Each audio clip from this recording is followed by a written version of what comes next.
Actually इसकी महादशा और numerology की महादशा में कोई भी सिमिलैरिटी नहीं है, ओके दोनों अलग अलग है। ओके। वहां पे आपने देखा ना, वहां पे महादशा निकालने का तरीका ही अलग था। यहाँ पे महादशा क्या होती है, यहाँ पे दशा आपको कौन सी आएगी, जब आपका बर्थ हुआ होता है, मून जिस नक्षत्र में होता है उसकी दशा शुरू हो जाएगी, डिपेंडिंग अपॉन द डिग्री, है ना। ओके अगर मून केतु के नक्षत्र में हुआ है आपका, मान लो जब आपका जन्म हुआ तो चंद्रमा केतु के नक्षत्र में, केतु की दशा शुरू हो जाएगी, जुपिटर के उसमें था तो जुपिटर की दशा शुरू हो जाएगी ना, महादशा। उस इसमें सिंपल होता है, उसमें कैलकुलेशन है, वो कैलकुलेटिव पार्ट है कि हमें किस तरीके से कैलकुलेट करना है कि न्यूमरोलॉजी में तो वो तो खैर मैथमेटिकल पार्ट है, उसमें इसका कोई भी रिलेशन नहीं है एस्ट्रोलॉजी और न्यूमरोलॉजी की महादशा या अंतरदशा। ठीक है।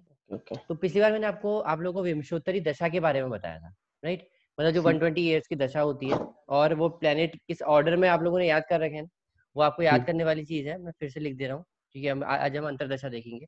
सबसे पहले आता है, सबसे पहले केतु, और ये हमेशा इसी ऑर्डर में चलते रहते हैं। केतु, वीनस, सन, मून, ये आपको याद करने पड़ेंगे, हाँ? मार्स, राहु, जुपिटर, सैटर्न और मरकरी। ठीक है,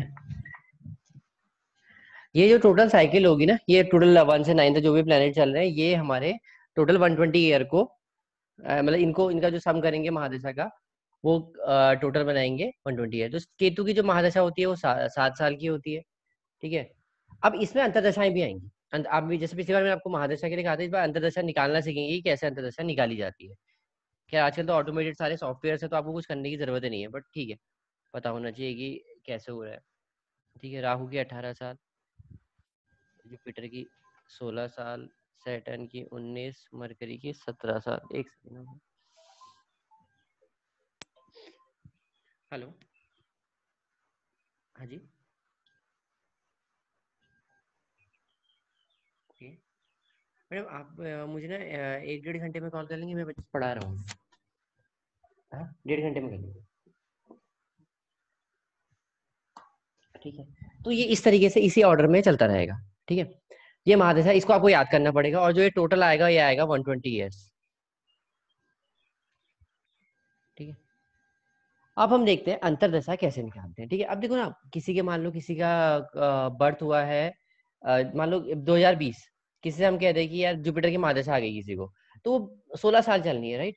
तो अगर हम कहते हैं कि यार इस 16 साल में आपकी शादी हो जाएगी, तो ये प्रिडिक्शन सही नहीं है ना, मतलब थोड़ी अजीब सी बात है यार, 16 साल में तो हो भी जाएगी, मतलब अगर जुपिटर हाँ कह रहा है, अगर मान लो जुपिटर कहता है कि हाँ शादी, जुपिटर मैरिज दिखा रहा है, तो हम कह देंगे 16 साल में हो जाएगी, तो ये सही चीज नहीं है। तो हमें थोड़ा सा प्रिसाइज जानने के लिए हमने क्या किया, इसको डिवाइड कर लिया, क्योंकि 9 हमारे पास प्लेनेट है, इन सबकी दशाएं आनी है हमारे पास। ठीक है, तो हमने, ये महादशा हो गई, अंतरदशा क्या हो गया, महादशा को 9 में डिवाइड कर लिया। अब देखो सिंपल है, केतु को 9 से अगर डिवाइड करोगे तो जो भी आएगा वो 1 से कम ही आएगा, तो केतु में जो प्लेनेट चलेंगे ना वो बहुत फ्रिक्वेंटली चेंज होंगे। इस चीज को समझना कि केतु की अगर महादशा आ गई, मान लो Ketu is equal to, Ketu की महादशा है, इसके अंदर जो अंतरदशा चलेगी वो बहुत फ्रिक्वेंटली चेंज होगी, नहीं होगी, क्योंकि इसको 7 साल में 9 प्लेनेट की अंतरदशा लेके आनी है। वहीं अगर वीनस को देखो, वीनस 20 साल का है, तो वीनस में हर जो अंतरदशा होगी वो बड़ी होगी। ठीक है, अब देखो, अब आप, अगर हम देखते हैं अंतरदशा निकालते कैसे हैं, कि अंतरदशा, ये तो हमने महादशा देख ली। अब मान लो अंतरदशा जुपिटर की देख, चलो महादशा मान लो जुपिटर की चल रही है, तो जुपिटर में पहले अंतरदशा किसकी आएगी, जुपिटर की ही आएगी। जुपिटर की, ठीक है। अब जुपिटर के बाद क्या आएगा, फिर शुरू हो जाएगा सैटर्न। सैटर्न, फिर मरकरी, ठीक है, फिर केतु, और ये उसी ट्रेंड में चलता रहेगा जो ट्रेंड मैंने आपसे बोला है कि याद करने के लिए। ठीक है, वीनस, ये आएगा सन, तो एंड सो ऑन, इस तरीके से। अब निकाली कैसे जाती है, मैं आपको 2-3 बता देता हूँ, और फिर आप बाकी के लिए कैलकुलेट कर लेना। ठीक है, जुपिटर की महादशा कितने साल की होती है, जो मैंने आपसे कहा था याद करने के लिए। 16 ईयर्स। जुपिटर की जो महादशा होती है वो 16 होती है, प्लीज बाकी सब भी याद कर लेना, ये अदरवाइज मतलब इस चीज को जरूरी है ये समझना, पता होना चाहिए। अब कैलकुलेट कैसे करना है कि कितने टाइम के लिए होगी। जुपिटर की हमने कहा कि महादशा 16 साल की होती है, 16 इंटू ये एक और जुपिटर है 16, मैं शॉर्टकट बता दे रहा हूँ, ऐसे इसका फॉर्मूला बता दूंगा। कितना हो जाता है 256। इसको अगर हमें ईयर में कन्वर्ट करना है तो कितने हो जाएगा इसको 3 से मल्टीप्लाई करेंगे, ये हो जाएगा 2, ये करीब करीब 2 ईयर्स हो जाएंगे, 2 ईयर, इसमें से वो बचा 1 मंथ, 2 ईयर 1 मंथ और 18 डेज। ये कैसे किया सर? एक मिनट बता देता हूँ। हेलो, हाँ जी, हाँ जी मैडम, आप ना मुझे 1.5 घंटे पे कॉल कर लीजिए, ठीक है।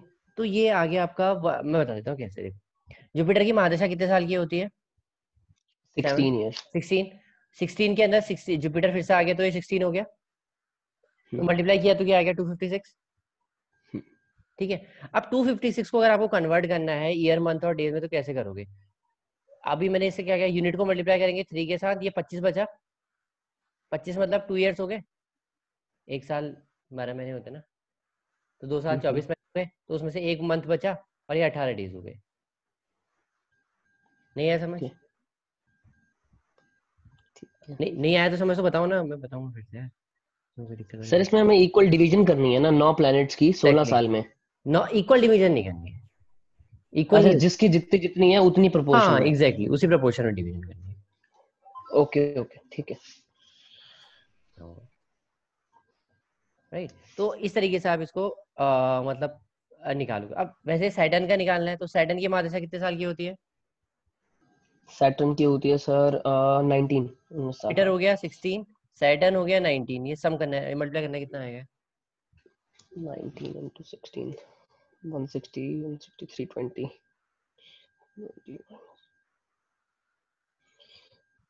आएगा 304। 304। मैंने फिर आपको बताया था कि कैसे करना है, 3 से मल्टीप्लाई करो, 30 कितना हो गया, कितना होगा ये, कितने महीने हो गए, 2 ईयर हो गए और 6 मंथ हो गए और 4th ईयर 12 डेज। राइट, निकालना क्या? राकेश जी, कौशिक जी, इसमें कोई दिक्कत है? सर मुझे कैलकुलेशन समझ में नहीं आई, कॉन्सेप्ट तो समझ में आ गया है। चलो मैं बता दे रहा हूँ, मैं आपको मतलब चीजें वैसे, मतलब जो ये ना एक शॉर्टकट, काइंड ऑफ शॉर्टकट है, मैं आपको थोड़ा सा वो बता देता हूँ कि कैसे आया था। दशा कितने साल की होती है? वो टोटल ईयर जो हमारे पास है वो है 120 ईयर्स, ठीक है, 120। 120 ईयर्स, ठीक है। अब वीनस कितने में खत्म होना है? वीनस 20। वीनस 20 में खत्म होना है, बिल्कुल सही बात है। अब देखो इसको निकालना कैसे है,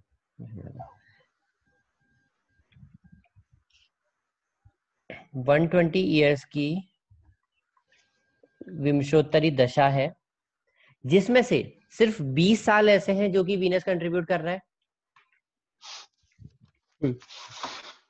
वीनस की दशा कितनी है? 20 years।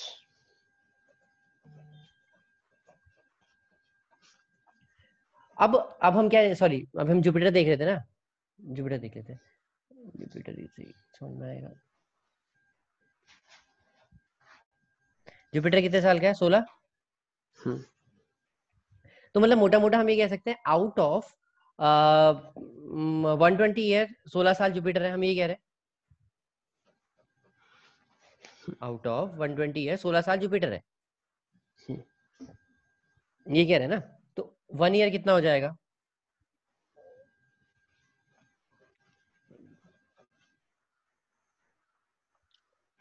सिक्सटीन डिवाइड बाई 120, इसको मल्टीप्लाई करोगे, जिसकी भी आपको अंतरदशा निकालनी है, कि सपोज अभी तक हमने किसकी निकाली थी, जुपिटर में जुपिटर की निकाली थी, तो ये 16 कर लो।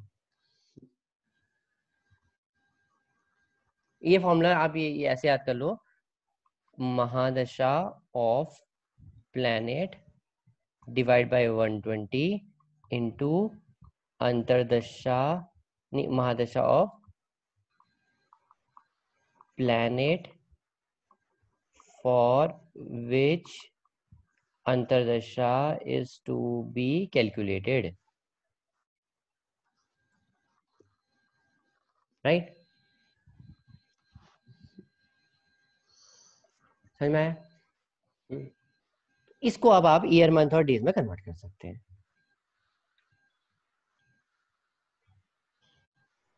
ठीक है, तो इस तरीके से निकाला जाता है। इसका शॉर्टकट मैंने बता दिया आपको। क्या है, देखो चीज वही है, हमने बस और कुछ नहीं किया। हमने क्या किया था, 16 × 16 किया था और उसको कन्वर्ट कर लिया था पूरा, उसको कन्वर्ट कर लिया था। यहाँ पे वही कर रहे हैं फॉर्मूले से, राइट? इस तरीके से मरकरी का करना है तो जुपिटर की कितनी है, 16 साल जुपिटर के अंदर निकाल रहे हो ना। और मरकरी कितना होता है? मरकरी 26 17। मरकरी 17 होता है, इसको मल्टीप्लाई करना कितना आएगा? 16 × 17 272। 272 आ गया। इसको यूनिट प्लेस को मल्टीप्लाई करेंगे 3 के साथ, ठीक है। 27 कितना हो गया? 2 ईयर्स 3 मंथ और 6 डेज, ठीक है। इस तरीके से निकालना है।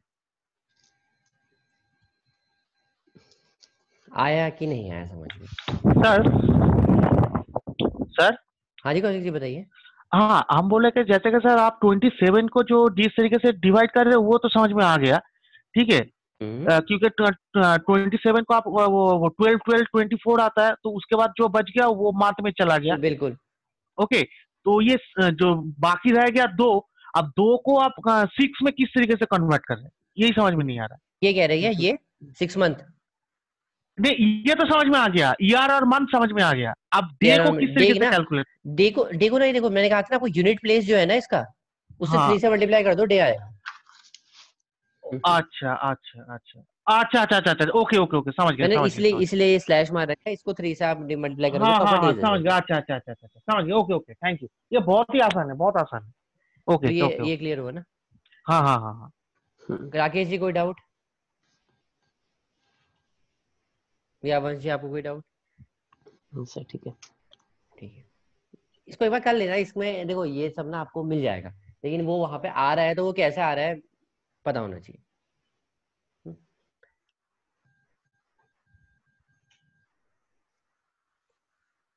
अब प्रति अंतर दशा का भी एक शॉर्टकट बता देता हूँ, इसको आप बाकी देखते रहना। दशा, अंतरदशा या प्रति अंतर दशा। देखो अभी तक क्या हुआ, अभी तक पहले हमने क्या कहा, वीनस में 20 साल है, सॉरी जुपिटर हमने कहा कि 16 साल का होता है। जुपिटर के एग्जांपल से समझ लेते हैं। जुपिटर हमने कहा था कि 16 साल का था, तो 16 साल में शादी हो जाएगी। अब हम और प्रिसाइज आ गए ना कि 2 साल में शादी हो जाएगी या फिर 1.5 साल में शादी हो जाएगी या 6 महीने में शादी हो जाएगी। ये हम प्रिसाइज आ गए। इस थोड़ा सा और प्रिसाइज जाएंगे कि प्रति अंतर देखेंगे। प्रति अंतर हमें और प्रिसाइजली बता देगा कि इन 2 महीने में हो जाएगी, तो ये एक अच्छी प्रिडिक्शन है, राइट। उसके बाद हम थोड़ा सा और आगे भी जा सकते हैं, मतलब एग्जैक्टली आप 2-3 हफ्ते भी बता सकते हो, डिपेंड्स अपॉन वो ट्रांजिट है। वो थोड़ा सा आगे देखेंगे, वो मतलब लास्ट में ही आएगा ना, ट्रांजिट देखेंगे। प्रति अंतर में क्या होगा, दशा किसकी चल रही थी, जुपिटर की। अंतरदशा पहली किसकी आएगी, जुपिटर की। प्रति अंतरदशा पहले किसकी आएगी, जुपिटर की। तो ये कितने दिन के लिए आएगी, तो इसको क्या करोगे, 16 × 16 डिवाइड बाय 40 कर दोगे, जो भी आएगा। ये सैटर्न अप्रोक्स कितना आएगा देखना एक बार, 256 × 16 4096 डिवाइडेड बाय 40। ये आ गया, 102.4 दिखा रहा है। ये आ गया ना, 25.6 × 4 आ गया। तो ये अगर कैलकुलेट करोगे तो अप्रोक्स 4 मंथ और 1.6 डेज आएगा, ऐसा कुछ है, ठीक है।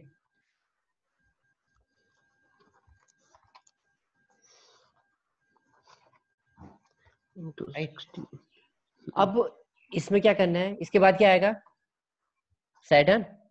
सैटर्न में क्या करना है, 16 × 16 × 19 डिवाइड बाय 40।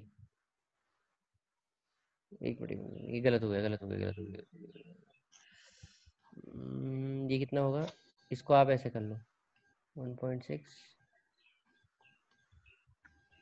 ठीक है। तो 3 महीने हो गए, और ये 1.6 सॉरी इधर से आ गया 1.12.4 डेज, ये आ गया, इस तरीके से होगा।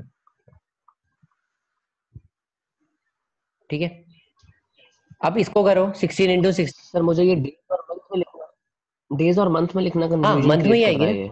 मंथ में ही आएगा ना। देखो मैं फिर से मैं समझाने की कोशिश करता हूँ। यहाँ पे ये कितना आएगा आप बताओ। मतलब देखो चलो ठीक, मान लो इसको डेज और मंथ में लिखना था, ठीक है, तो क्या करना है, multiplied by 3, multiply by 256 multiplied by 3। 256 नहीं, खाली यूनिट प्लेस मल्टीप्लाई बाय 3। ये अभी आप किसके लिए कर रहे हो सर? किसी के लिए भी, मैं नॉर्मल कैलकुलेशन बता रहा हूँ।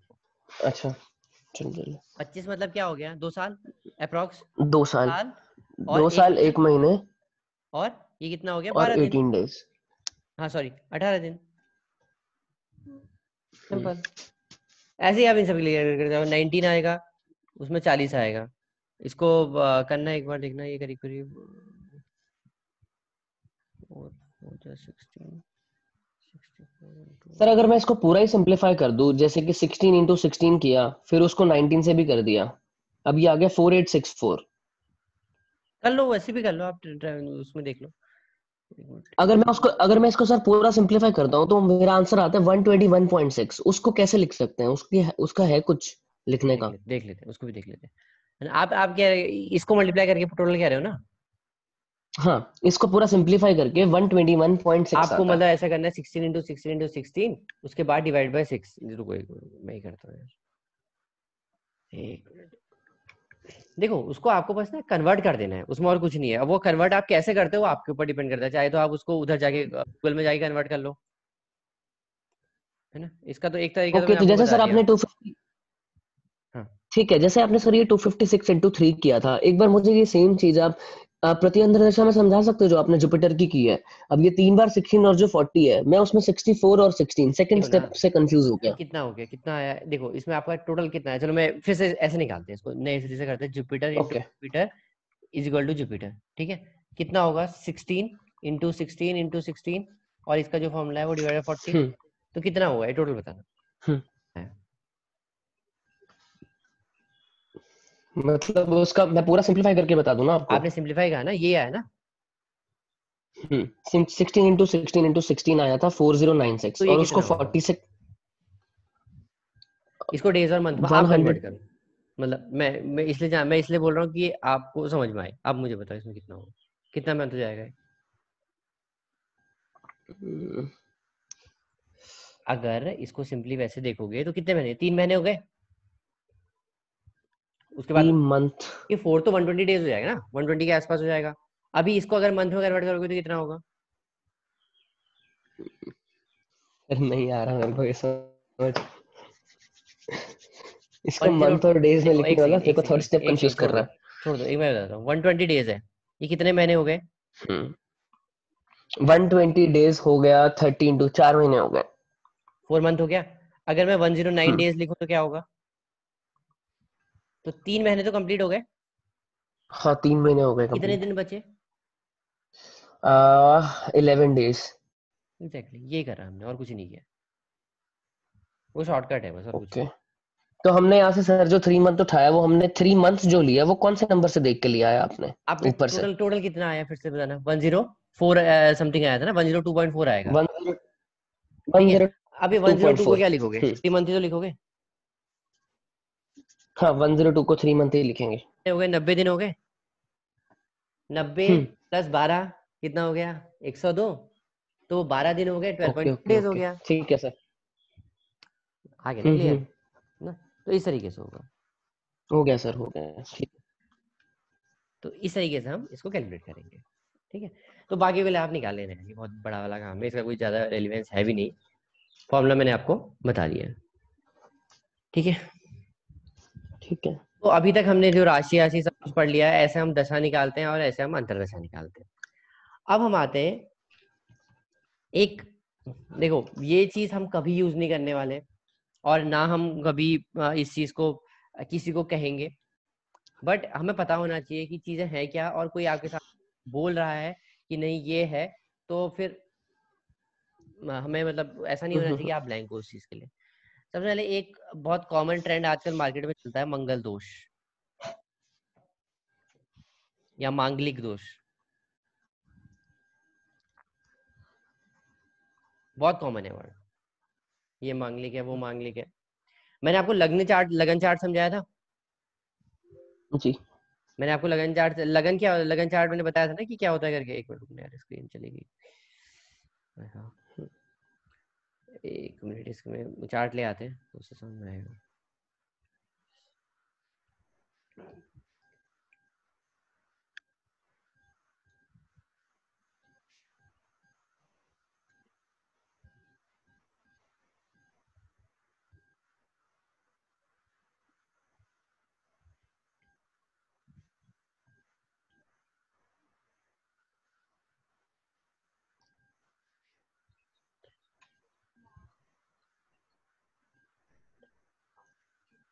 अच्छा चलो, एक क्वेश्चन है सबके लिए। What is ascendant? Ascendant copy मत पढ़ लो यार। सर जो फास्ट हाउस में रहता है वही असेंडेंट है। क्या? हाँ फास्ट हाँ, हाउस में वो जो फर्स्ट प्लैनेट है। हाउस में रहता है वो तो है, बट वैसे असेंडेंट होता है क्या? देखो, ये जब तक आपने पढ़ा नहीं था ये जवाब सही रहता है, जो फर्स्ट हाउस होता है वो असेंडेंट दिखाता है। लेकिन अब आपने पढ़ लिया है तो पता होना चाहिए असेंडेंट के होता क्या टाइम। है यार। बर्थ के टाइम जो राइजिंग साइन होता है वो असेंडेंट होता है, ठीक है। अच्छा अच्छा, बात करते हैं जो राइजिंग सन। अब देखो, एक मंगलिक दोष क्या होता है। ये लगन चार्ट है, आप लगन चार्ट है, ठीक है। लगन चार्ट में अगर मार्स, इफ, ये हमारी थ्योरी नहीं है और ना हम इसे को भी यूज करने वाले हैं, बहुत सीधी सी बात बता रहा हूं। और ऐसा कुछ होता नहीं है, बट अब चलो आजकल ट्रेंड है तो पता होना चाहिए। First house, second house, fourth house, seventh house, eighth house या ट्वेल्थ हाउस में से हो जाए तो मतलब है कि अगर मार्स यहाँ हो जाए, मार्स यहाँ हो जाए, मार्स यहाँ अगर आपका लिखा हुआ दिख रहा है, मार्स यहाँ दिख रहा है, मार्स यहाँ पे दिख रहा है, या फिर मार्स यहाँ पे दिख रहा है, तो ये मांगलिक है, मांगलिक दोष इसको कहा जाता है बेसिकली। अब एक बहुत सीधी सी चार्ट है, बहुत सीधी सी बात है। घर कितने होते हैं? 12 घर होते हैं। 12 घर में से भाई साहब 6 घर तो आपने बोल दिया कि मार्स, अगर इतने हाउसेस में है तो मांगलिक, तो 90, तो 50% तो मांगलिक हो गए लोग, 50% लोग मांगलिक हो गए, ठीक है। और बोलते हैं कि मांगलिक के साथ ही शादी हो सकती है। ऐसा कुछ नहीं होता, कुछ नहीं, इसका कोई रेलिवेंस नहीं है, ठीक है। बहुत लोग अब इस, ये ना बहुत अच्छा बिजनेस है। अगर आपने किसी को कह दिया मांगलिक दोस्त, आधे लोग ऐसे भाग जाते हैं। एक क्या कहते हैं, मेरे पास लास्ट ईयर एक चार्ट आया था, उसमें एक मतलब एक जो लड़के का चार्ट था, उसके 7th हाउस में ना राहु था। तो किसी पंडित जी ने उसको बोल दिया कि आपके 7th हाउस में राहु है, अगर आपकी इस लड़की से आपकी इस लड़की से शादी हो गई तो इस लड़की के घर वाले जो है उन पर ट्रबल आ जाएगा। अरे भाई ऐसा कैसे? अब मैंने कहा यार ट्रबल कैसा आ जाएगा, ये तो बताओ क्या होगा। अब मैंने कहा यार कभी कुछ ना कुछ तो होते रहता है, छोटी मोटी चीजें तो होती रहती है। अब क्या ट्रबल आ जाएगा, क्या तबीयत खराब हो जाएगी? मैंने कहा देखो, आप आपके अपने कर्म, वो लड़की के अपने कर्म, उसके मम्मी पापा के अपने कर्म, तो अपने कर्मों का हिसाब मिलेगा, दूसरे के हिसाब थोड़ी मिलेगा। अब बोलते हैं कि अगर हस्बैंड की कुंडली में मार्स अगर 8th हाउस में है और लड़की मांगलिक नहीं है तो लड़की मर जाएगी। अरे कैसे मर जाएगी यार? उसकी अपनी लॉन्गेविटी नहीं है क्या? उसके अपने कर्म नहीं है क्या? तो सिंपल सी बात है, चार्ट सबके इंडिपेंडेंट है। कैरियर में कोई किसी को इन्फ्लुएंस नहीं करता, लड़की का अपना कैरियर, लड़के का अपना कैरियर। मैरिज, लड़की की अपनी अपनी मैरिज तब होनी है जब होनी है, लड़के की तब होनी है जब होनी है। और क्या कहते हैं बाकी, लिटिगेशन, कोई रिलेशन नहीं है। एजुकेशन, एक दूसरे का कोई रिलेशन नहीं है। ट्रैवल में हो सकता है, अगर कोई मतलब हस्बैंड ट्रैवल कर रहा है तो वाइफ भी ट्रैवल कर ले, इस तरीके की चीजें हो सकती है।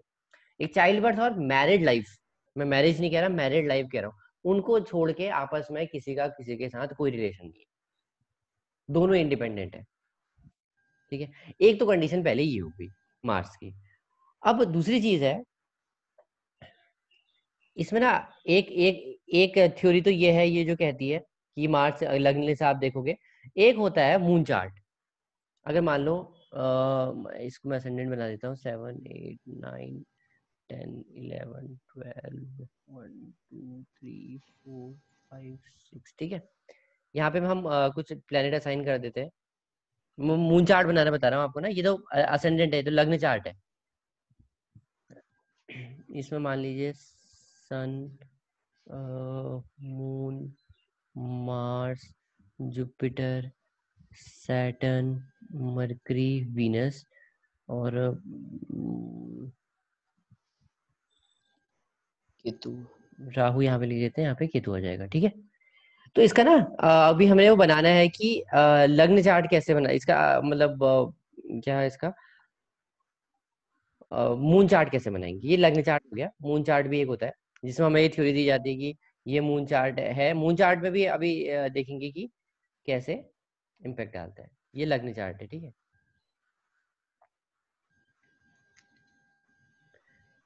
अब इसमें क्या होता है ना मून चार्ट में, अब मून यहाँ पे कहाँ पे है, मून कहाँ पे है, यहाँ पे मून की लोकेशन क्या है सर 12 हाउस में। 12th में। ये लगन चार्ट है, ये मून चार्ट है। ये कौशिक जी के अलावा किसी ने, आप लोगों में से किसी ने याद नहीं कर रखा है। अब ये आगे चल के आप लोगों को प्रॉब्लम होगी, पढ़ लो थोड़ा सा। मून को उठा के रख दो असेंडेंट में, फर्स्ट में। ठीक है। बाकी सारी चीजें ऐसी चेंज हो जाएंगी। मार्स कहाँ पे आ जाएगा, मून से पहले ही 12th हाउस में। मार्स का सन सर 12 जुपिटर, हाउस में। मार्स और केतु आ जाएंगे सब एक एक हाउस उधर को हाँ शिफ्ट हो गए हाँ। ना। आपने इसको मून को इधर को खिसका दो, सारे एक एक होता।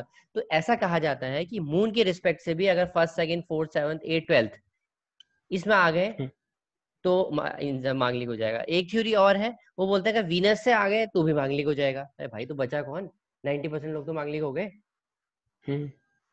तो ये बिल्कुल गलत थ्योरी है, इसका कोई कहीं से कहीं तक कोई रेलिवेंस नहीं है।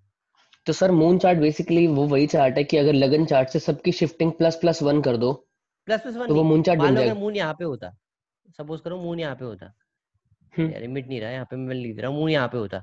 तो मून को हम्म। आप कितने वर्स्ट सेकंड दो इतने इतने हाउस से शिफ्ट कर रहे हो ना, तो सारे प्लेनेट उसी उसी के हिसाब से शिफ्ट हो जाते।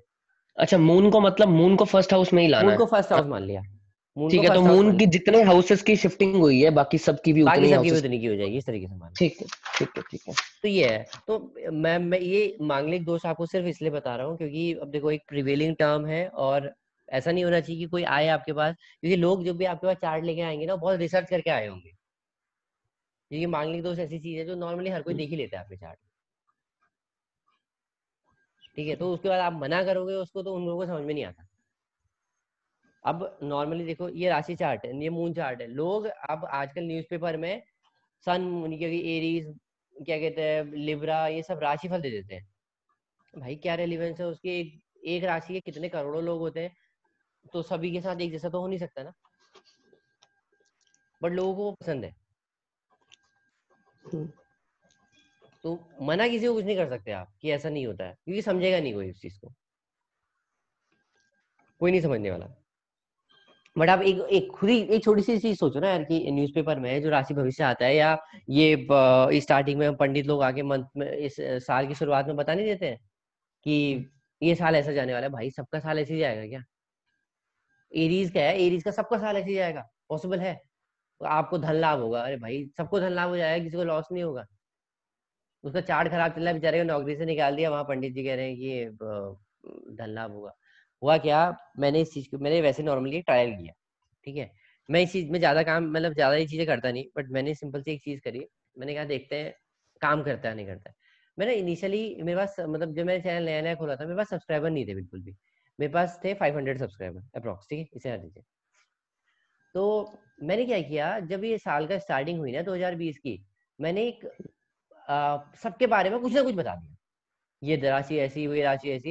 यार आप मानोगे नहीं, 500 से लेके 2500 होने में ना एक हफ्ते से ज्यादा टाइम नहीं लगा, जबकि उसकी कोई रेलिवेंस नहीं है। मुझे पता है उसकी कोई रेलिवेंस नहीं है। अब एक बहुत छोटी सी बात समझो, एरीज अगर देखो तो 60 करोड़ लोग बैठे हैं एरीज के, जिसका मून साइन एरीज है, सबका सेम हो जाएगा क्या, पॉसिबल ही नहीं है वो। ठीक है, बट नहीं, लोगों को वो पसंद है, तो इसलिए अब कुछ नहीं कर सकते हम लोग उस चीज के लिए। ठीक है, तो वो आपको लेकिन हाँ ये है कि ये ऐसा हम कभी किसी को डराएंगे नहीं और ना किसी को कुछ बोलेंगे, हम रियलिटी बता देंगे, जिसको समझना होगा समझे, नहीं समझना है नहीं समझे, लेकिन आपको एटलीस्ट पहले आपको तो बताओ कि क्या होता है करके, तभी तो आप समझाओगे। तो मांगलिक दोष यही होता है, अगर मार्स आपके sir first second fourth seventh eight 12th house में हो जाए तो उसको हम मंगल दोष कहते हैं। हाँ जी, ये कौशिक जी बताइए। हाँ सर, एक तो आपने ये बताया, थैंक यू सर, और एक होता है सर काल सर्प दोष। बता रहा हूँ, ये नेक्स्ट आ रहा है। ओ ओ अच्छा, ओके। नेक्स्ट आ गया, ठीक है, काल सर्प दोष हो गया। क्या होता है काल सर्प दोष? अगर majority of the planets, starting की कंडीशन बता रहा हूँ, ये काल सर्प दोष आया कहाँ से मार्केट में। अगर आपकी कुंडली में राहु या फिर केतु, मान लो मैंने ऐसे लिख रहा हूँ, मैं रैंडमली लिख रहा हूँ,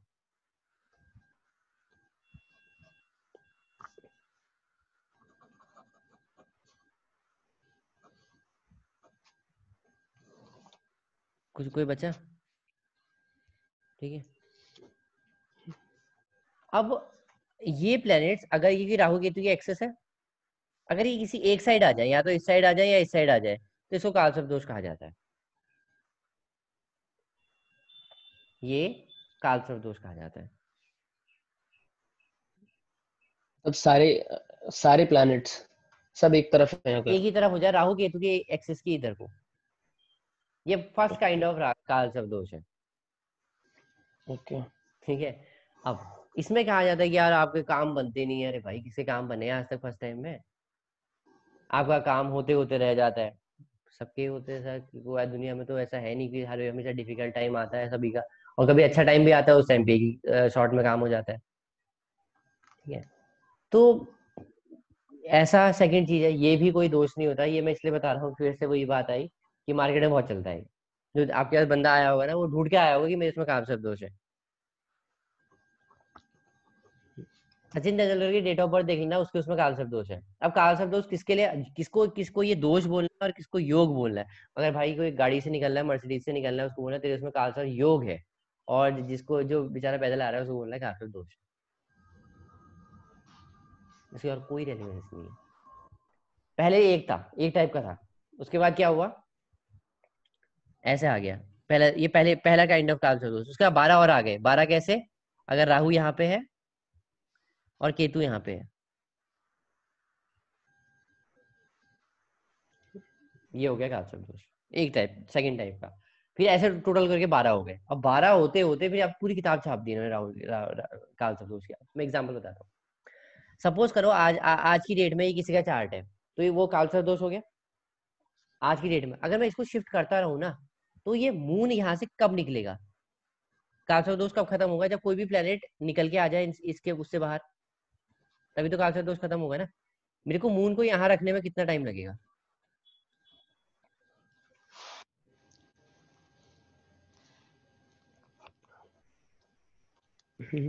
मून को करीब करीब यहाँ से जाने में लगेगा आपका, देखो मून ना जोडियाक कंप्लीट करता है 30 डेज में, 30 डेज में अप्रोक्स ये जोडियाक कंप्लीट कर लेता है मून। ठीक है, 12 घर है तो मतलब 2 दिन, ये 2 2 4 2 6, करीब करीब 8 दिन में आप कह सकते हो, एक हफ्ते में क्या जो बच्चे पैदा हुए वो सबसे उनको कालसर्प दोष है और सबका काम नहीं बनेगा? ऐसा हो सकता है क्या? पॉसिबल है? आप खुद सोचो। 30 डेज में मून है, मून जो है वो अपना जोडियक पूरा करता है, मतलब एक कंप्लीट जोडियक ना, जीरो से लेके यहाँ तक आने हैं मून को 30 डेज लगते हैं। ठीक है, तो क्या मून मतलब ऐसा होगा कि 8 दिनों में 9 दिनों में जो बच्चे पैदा हुए सब पे कालसर्प दोष है और सारे के सारे बिल्कुल पैदल होंगे, लाइफ में ग्रो नहीं करेंगे? ऐसा पॉसिबल नहीं है, ऐसा पॉसिबल है ही नहीं। तो इसलिए हम ये कहते हैं कि यार इसका हमें ना कोई प्रैक्टिकल प्रूफ नहीं मिला। एक बहुत सीधी सी बात है कि जिस चीज का हमारे पास प्रूफ नहीं है और जिस चीज का हमारे पास कोई लॉजिक नहीं है, वो चीज एक्सेप्ट नहीं करनी चाहिए। अब ये एक डराने का बहुत अच्छा ट्रेंड आ गया है कि यार आपका कालसर्प दोष है, आप ये पूजा करवा लो, वो पूजा करवा लो, ठीक हो जाए। आज तक किसका भला हुआ है? कुछ कोई कालसर्प दोष नहीं है। वो सिंपल सी बात है, जब टाइम अच्छा आता है ना तो इंसान का हर चीज अच्छा होता है, जब टाइम खराब आता है तो हर चीज खराब होती है। तो पर आप सर मान इस के चलो, अंधविश्वास में अगर मतलब ऐसा नहीं है प्रूव्ड, तो फिर इस अंधविश्वास में मतलब ये बड़े बड़े सेलिब्रिटी लोग भी क्यों हैं? क्योंकि अब जब यार अभिषेक बच्चन और ऐश्वर्या ना ना राय की मैं भी बताता शादी हूँ हुई मैं थी तो बताता हूँ मैं मंगल दोष बताता हूँ वाला प्रॉब्लम मैं था। बताता हूँ एक बहुत छोटी सी बात बताता हूँ।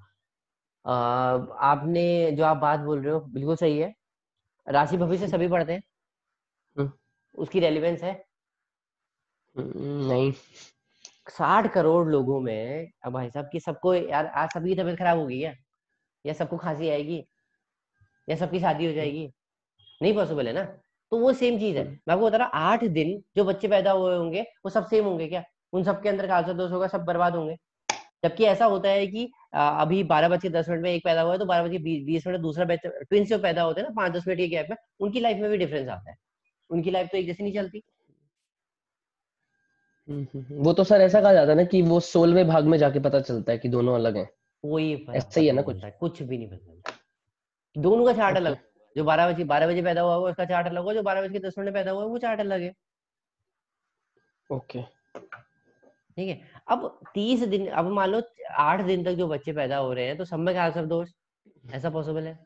नहीं पॉसिबल है, नहीं है। वो नहीं है पॉसिबल। ठीक है, तो मैंने एग्जांपल बताया ना, अब डराने के लिए बहुत सारी चीजें बता रही है। नहीं, दूसरी चीजें, एक एक ये मांगलिक दोष हो गया, एक आलसव दोष हो गया, दूसरा राहु केतु शनि, ये डराने के लिए बनाया गया। तेरा राहु चल गया, अरे कुछ तो ऐसे, मतलब मुझे नहीं समझ में आता कि लोग उनके पास जाते हैं, वो भाई साहब उनको क्या बोले, मतलब एक थे मेरे पास बाद में आए थे वो, उनको क्या बोला, वो मेरे को बोलते हैं आगे, सर मेरी कुंडली में तो राहु है। भाई राहु किसी कुंडली में नहीं होता, सभी के उसमें, वो तो सभी के चार्ट में होता है ना, किसके चार्ट में नहीं होता? दुनिया में कोई ऐसा नहीं है, प्लेनेट इन्हीं चीजों से मिलके बना है सब कुछ। मैंने आपको फिर से बताया था, राहु होने का मतलब ये नहीं होता कि राहु कुछ कर रहा है, नहीं, वो एक थर्मोमीटर है जो बताता है कि कितना बुखार है। इसी से डराते हैं। अब दूसरी चीज होगी, आपका शनि भारी है, अरे भाई क्या भारी क्या हल्का है यार, मुझे ये समझ नहीं आता। जैसा तुम्हारा वैसा ही मेरा, वो डिपेंड कर रहा है कि वो बता रहा है कि तुमने गलत कर्म किए हैं तो तुम्हें ये मिलेगा रिजल्ट। ये तो थर्मोमीटर है ना, प्लैनेट्स है ये, कोई ये थोड़ी है कि ये प्लैनेट आपको इम्पैक्ट देते हैं, नहीं, ये प्लैनेट बताते हैं कि आपने ऐसा किया था तो आपको ये रिजल्ट मिलेगा। ये काइंड ऑफ थर्मोमीटर है। ठीक है। दूसरा, सचिन तेंदुलकर की कुंडली लगा के देखना, उसके उसमें काल सर्प दोष बनता है, उसके उसमें वो दोष नहीं बोलेंगे, उसके उसमें योग बोलेंगे, और उसको उसमें उसको कैंसिल करने के वो 1000 रीजन बता देंगे। वो उसी दिन उसी उसी टाइप का कोई बंदा आएगा जो बेचारा पैदल आ रहा होगा, उससे कहेंगे नहीं तेरे उसमें तो ऐसा है, तुझे ये पूजा करानी चाहिए, वो पूजा करानी चाहिए, है ना। तो ये बहुत बहुत छोटी सी चीज है कि मतलब ये सब चीजें कुछ नहीं होती। इसको हम लोगों को कभी किसी को इस चीज से बोलना नहीं है कि ये ऐसा है ये वैसा है। ठीक है, उसको सिंपल से याद है, हम प्रिडिक्शन की बात करेंगे, हम ये बोलेंगे कि यार इस टाइम पे जॉब लग जाएगी, इस टाइम पे ये हो जाएगा, ये टाइम जाएगा डाउनफॉल का, ओके। ये टाइम होगा डाउनफॉल का। जैसे अभी तक हमने जैसे हाँ, आप तीनों ने न्यूमरोलॉजी पढ़ ली। न्यूमरोलॉजी में हमने क्या कहा, हमने ये कभी नहीं कहा ना कि यार आपका अच्छा होगा या आपका बुरा होगा, हमने कहा यार ये ड्यूरेशन अच्छी होगी, ये ड्यूरेशन खराब होगी, इस ड्यूरेशन में आपको पैसा आएगा, इस ड्यूरेशन में आपको पैसा बर्बाद होगा। हमने तो एग्जैक्ट टाइमिंग बताई ना उसको, ये ड्यूरेशन में आपके साथ ये होगा, इस ड्यूरेशन में खर्चा बढ़ गया, इसमें नुकसान हो गया, वही चीज है। ठीक है, तो इस तरीके से देखा जाता है, इनका कोई एक्चुअली वो रेलिवेंस है नहीं। ठीक ओके, है, तो मतलब ट्रेंड फॉलो ही कर रहे हैं कोई भी हो? हम भी वही मान रहे हैं, हम कौन सा कुछ कह रहे हैं, हम भी तो वही कह रहे हैं, कोई सामने आपके आ हम्म। जाए तो एटलीस्ट आप ऐसा हम्म। नहीं यार ये होता क्या है, हम्म। आप नील हो जाओ, ऐसा नहीं होना चाहिए। मेरे को पढ़ाने का आपको जस्ट मतलब ही है, और कुछ क्यों? मतलब नहीं है। ठीक है, ठीक है, क्योंकि क्योंकि मेरे को थी सर ये कंफ्यूजन थी। बिकॉज जब उनकी मैरिज हुई थी तो ऐश्वर्या राय की पहले एक पेड़ से शादी कराई गई थी और फिर वो पेड़ को कट किया गया था, फिर उसकी मैरिज हुई थी उससे। कुछ भी यार, मतलब अच्छा इसी एक बात चक्कर बताओ, में। अब यार एक बात बताओ, वाइफ के कर्म अपने हस्बैंड के कर्म अपने, वाइफ हस्बैंड कैसे वाइफ के कर्मों से मर जाएगा? हाँ बिल्कुल ठीक है। अब कोई नॉलेज नहीं, हमें भी कुछ नहीं पता, तो नहीं, मैं उस एग्जाम्पल टाइम बता पे। रहा हूँ, अब बोलते हैं कि मार्स आपका 10th इसमें है, अरे भाई मार्स 8th हाउस में भारी हो जाता है, अरे कैसे भारी हो जाता है यार, प्लेनेट को लड़ाई थोड़ी करते हैं, उनको कोई लड़ने से उन्हें क्या मतलब तुम्हारी लाइफ में क्या हो रहा है। हम्म। एक्चुअली मार्स 8th हाउस में एक्सीडेंट दिखाता है।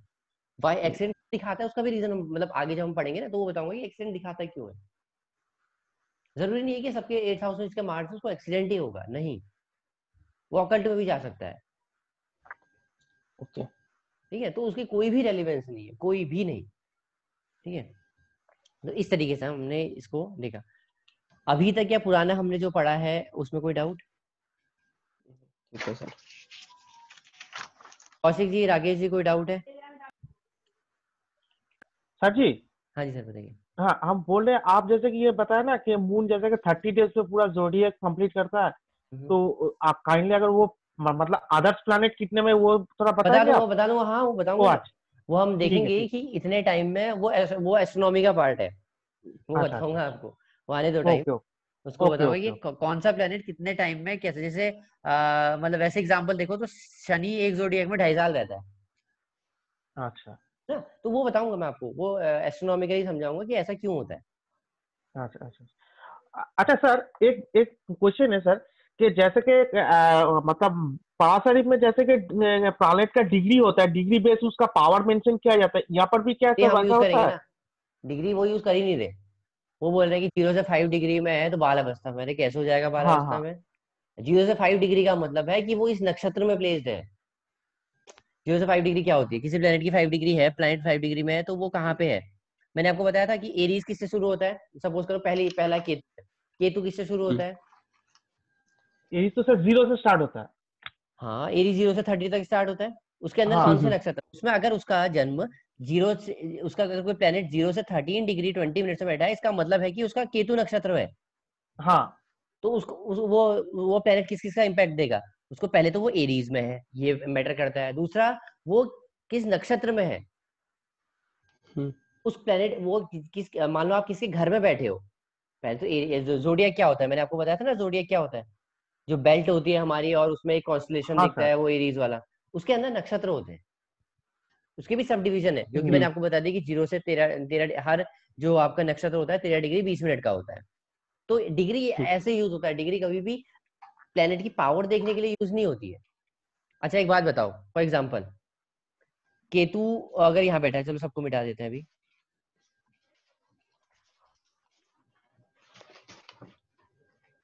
केतु यहाँ बैठा हुआ है, ये मान लो आपका 10 डिग्री है सपोज। केतु अगर 25 डिग्री पे बैठ जाएगा तो क्या हो जाएगा, ये बताना जरा मुझे। जैसे हम पावर की बात करते हैं ना यहाँ पे, जो बहुत लोग बोलते हैं कि केतु 25 डिग्री पे हो गया, कमजोर हो गया, ये हो गया, कैसे कमजोर हो जाएगा बताना। कोई है इसका लॉजिक है? वो तो सर वैसे तो टेक्निकली वो पोजीशन तो वीनस की है ना, अगर एरीज में बात करें तो। मैं कह रहा हूँ केतु शिफ्ट हो गया ना, वो तो हाँ उसके नक्षत्र में आ गया। हाँ।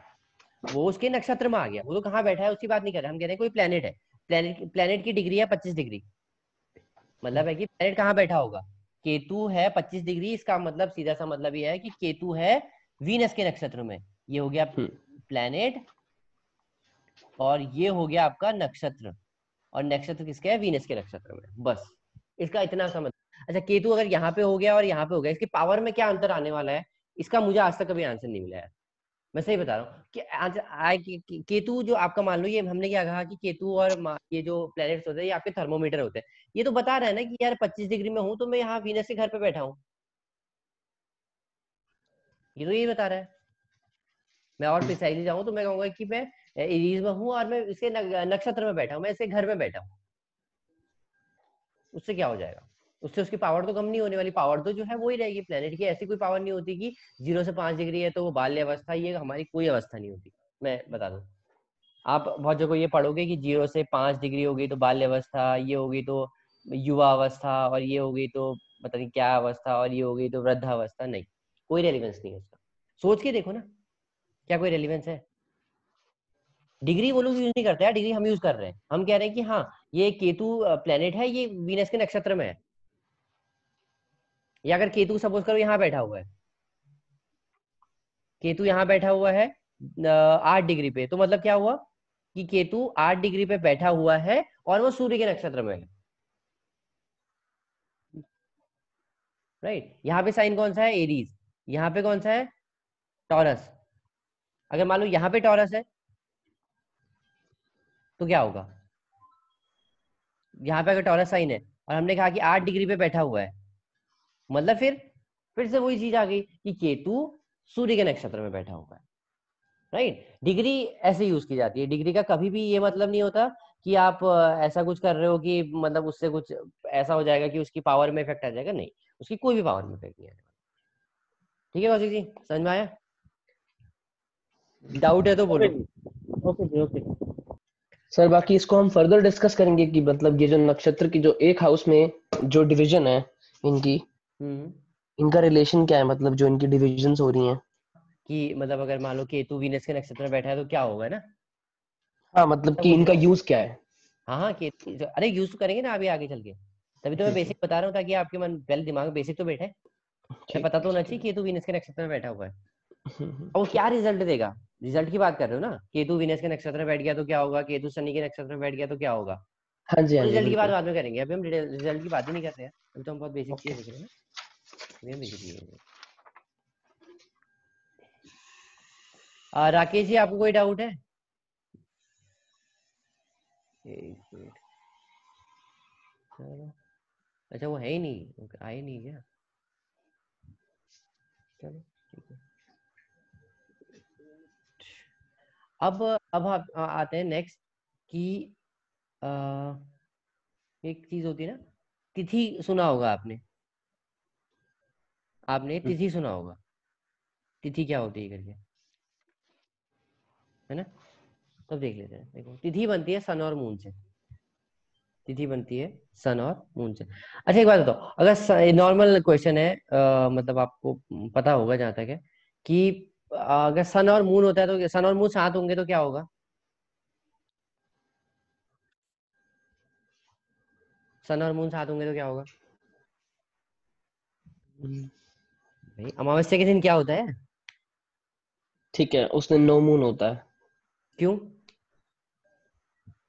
आ, देखो होता क्या है, अगर सन और मून साथ होंगे तो क्या होगा, मतलब कहते हैं कि सन की ना 12 डिग्री तक कोई भी प्लेनेट होगा तो सन इतना ब्राइट है कि वो दिखेगा नहीं, वो प्लेनेट दिखेगा नहीं। तो क्या होता है ना कि मान लो सन, अब इस चीज को नोट कर लो, मैं बताऊंगा आगे चल के वैसे आपको।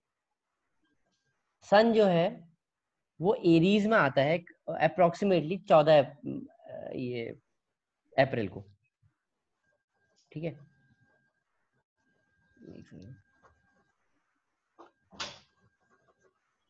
14 अप्रैल को एरीज में सन आता है, ठीक है। इस दिन बैसाखी होती है, तो हमारे ना जो नॉर्मल त्योहार है ये इन्हीं तिथि और इन सब पे डिपेंडेंट है। और वैसे भी अगर मैं आपको ना थोड़ा सा इसमें लिख भी लो, तिथि क्या होती है, चलो पहले समझा देता हूँ उसके बाद डेफिनेशन देंगे, ठीक है। मान लो सन है 10 डिग्री एरीज, एग्जाम्पल है ये और कुछ नहीं, मून है 10 डिग्री एरीज, तो क्या आपको मून दिखेगा इसमें, नहीं दिखेगा ना। मून कब दिखेगा, मून यहाँ पे मान लो ये सन और मून है, दोनों की एक पोजीशन आ गई, इसमें आप सन को नहीं देख, सन मून को आप कब देख पाओगे, मैंने आपसे कहा था कि 12 डिग्री के बाद आप मून बारह को देख डिग्री पाओगे। तो ये जो होगी ना ये फर्स्ट डे होगा, और ये फर्स्ट तिथि होगी जिसको हम कहते हैं प्रथमा,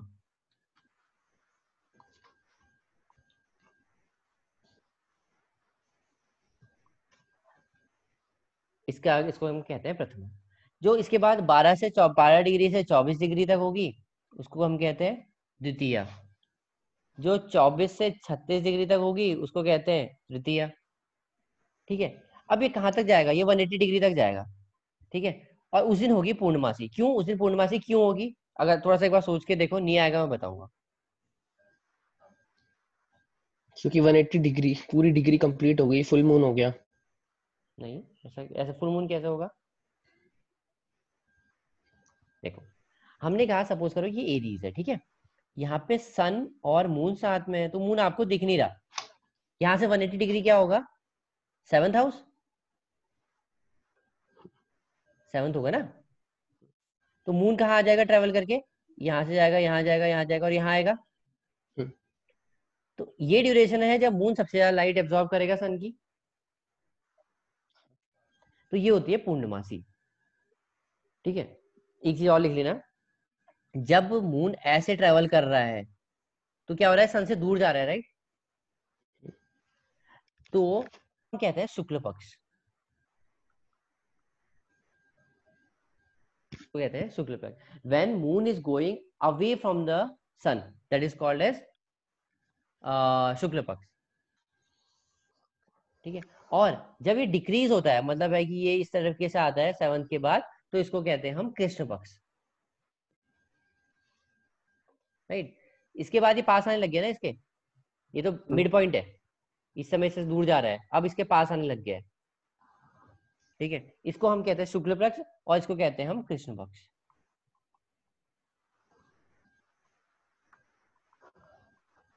ये शुक्ल पक्ष है और ये कृष्ण पक्ष है, ये डिक्रीजिंग मून है, ठीक है। अब जब सन, फिर से रिपीट कर देता हूँ, जब सन और मून हमारे पास में होंगे, दोनों साथ में होंगे, हमें वो नहीं दिखाई देगा। जैसे ही 12 डिग्री पे आएंगे तो वो क्या हो जाएगा, वो पहली जो तिथि बनेगी वो होगी प्रथमा, द्वितीय, तृतीय, चतुर्थ, पंचम, सप्तम, ऐसे कोई तिथि बनेगी। तो क्या होगा, जैसे ही मून 180 डिग्री पे आ जाएगा सन से, उस दिन होगी पूर्णमासी, ठीक है। जैसे ही पूर्णमासी होगी उसके बाद ये डिक्रीजिंग मून होगा, उसको हम कहेंगे, इसको जो सॉरी जो 1 से लेके 7 तक का पीरियड है उनको शुक्ल पक्ष, और जो नेक्स्ट पीरियड है उसको कहेंगे हम कृष्ण पक्ष, ठीक है। ये क्लियर हुआ, इसमें कोई डाउट है? इसमें ऐसा कुछ है नहीं, ऐसे भी ना इसमें ज्यादा है नहीं। अब मान लो मैं आपसे कहता हूँ कि सपोज एक क्वेश्चन कि सन एरीज में, मान लो सन ने, ये ना हमारे जो त्योहार है मैक्सिमम ये सारे इस पे डिपेंड ही करते हैं, ये ना सन और मून पे, या फिर पोजीशन ऑफ मून पे, सॉरी सन पे, सन या सन और मून से ही मिलके बने।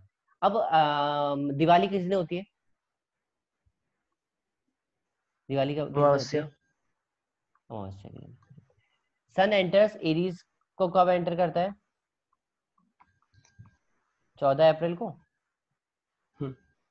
ठीक है। तो अगर मैं ना आपसे पूछूं कि लिब्रा कब करेगा, लिब्रा में कब जाएगा, कब जाएगा? लिब्रा की राशि क्या होती है, नंबर क्या होता है? 7, इसमें ना 3 ऐड कर दो तो 10 हो गया। 10 मतलब अक्टूबर, 14 या 16 अक्टूबर के आसपास ये लिब्रा में जाएगा, ठीक है। तो जब भी सन और मून लिब्रा में कंजंक्ट होंगे उस दिन दिवाली होगी। तो आपने कभी देखा है ना, दिवाली की जो डेट होती है वो चेंज होती रहती है, कभी अक्टूबर में हो जाती है, कभी नवंबर में हो जाती है, वो यही रीजन। तो दिवाली कब होती है? जब आपका ना लिब्रा के अंदर मून और सन कंजंक्ट होता है। और ऐसा होता क्यों है, दिवाली मनाते क्यों है? दिवाली तो वो तो राम जी वाला फॉर्मूला है इसमें। तो क्या हुआ था कि भगवान राम को मतलब रास्ता दिखे तो उन्होंने सब लाइटनिंग की थी वहां पे, राइट। तो वो किस दिन वापस आए थे? वो उस दिन वापस आए थे जिस दिन सन लिब्रा में था और मून भी लिब्रा में कंजंक्शन में थे, ओके।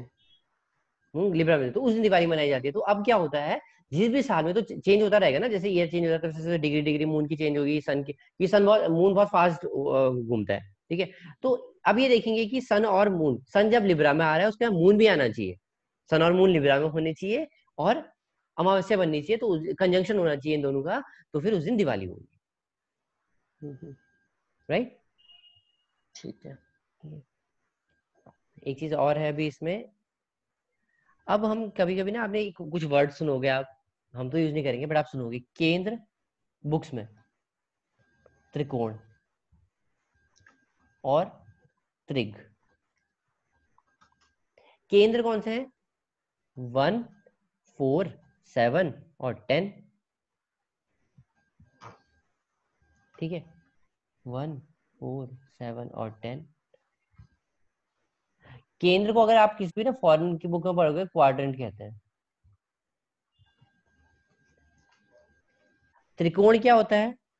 1, 5, 9। वैसे ना 1 तो दोनों में आ जाता है, 1 इसलिए आता है क्योंकि ना ये त्रिकोण मतलब ट्रायंगल,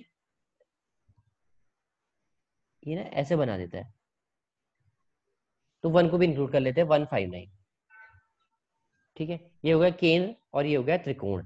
इसको ना ट्राइन कहते हैं, अगर आप किसी भी इंग्लिश या फॉरेन की बुक में पढ़ोगे तो इसको ट्राइन कहते हैं, या ट्राइंगल। त्रिक स्थान मतलब जो जनरली खराब स्थान माने जाते हैं, 6, 8, 12, इनको हम त्रिक स्थान कहते हैं। ये एक ऐसे स्थान है जो कोई नहीं चाहता, इन जनरल कोई नहीं चाहता, ठीक है। तो इतना सा है, ये समझ में आया आपको? ठीक। यहाँ तक कोई डाउट है कौशिक जी? नहीं सर। ठीक है, चलो अब हम एक चीज और देख लेते हैं। फिर से वही चीज डिस्कस कर लेते हैं कि उस दिन हमने जो देखा था। मान लो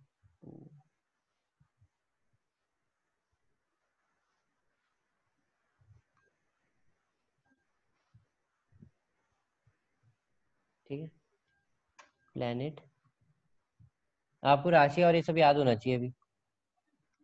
पोजीशन और लॉर्डशिप,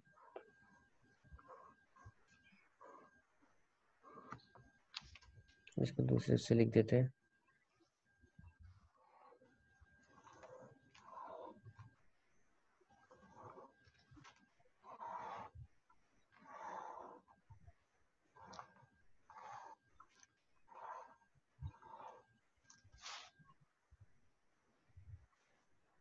ठीक है, अब आप लोग बताओ, sun, moon, Mars, Jupiter, Saturn, Mercury, Venus, ठीक है।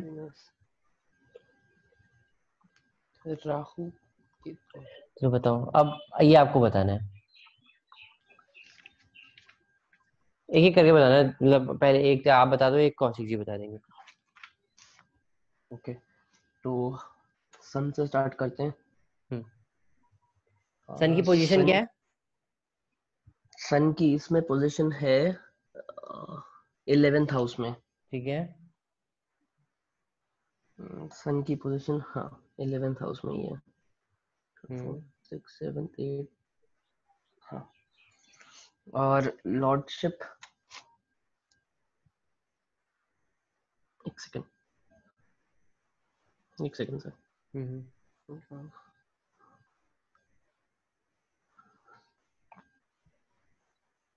लॉर्डशिप तो इसकी फिक्स्ड है ना, आई गेस 12th में।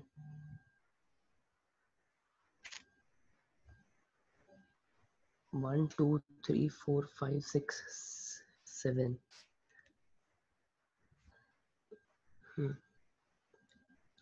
पोजीशन 11th हाउस में, लॉर्डशिप सर 12th। ठीक है, कौशिक जी आप बताओ, ये सही है गलत है?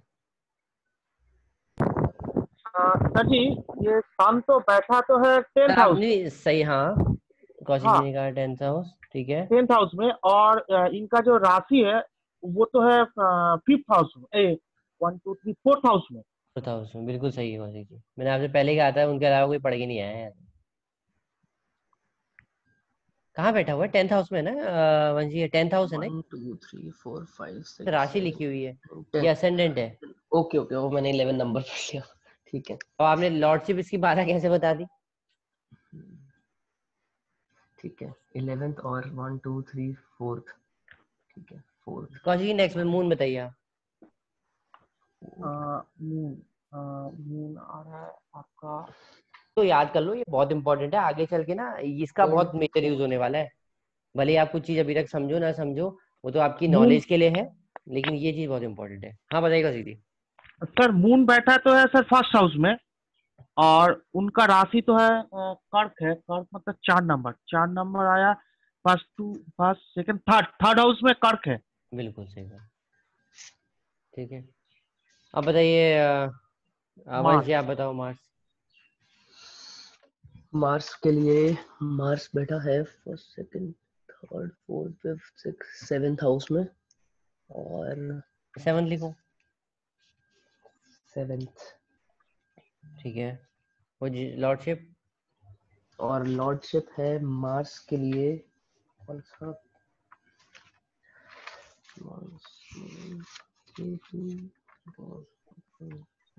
मार्स के लिए होगा स्कॉर्पियो ना, तो 1 सेकंड थर्ड, 8 1 2 3 8 बेटा 7th हाउस।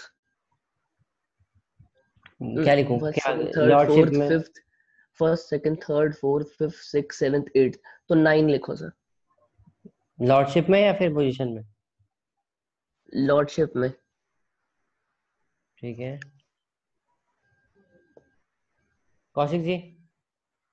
देख रहे सर जी, मार्स बैठा तो है 7th हाउस में। ठीक है, ओके, और इनका दो है, एक तो एरीज है, एरीज बैठा है 12 हाउस में हम्म राशि। हम्म और एक इनका है स्कॉर्पियो 8 नंबर, वो भी 7th हाउस में। बिल्कुल सही। सर मैं लॉर्डशिप में अपना कंफ्यूज हो बिल्कुल ही रहा पढ़ रहे हो। नहीं पता, ये न्यूमरोलॉजी नहीं है कि जो इतनी आसानी से समझ आ जाएगी। हूँ।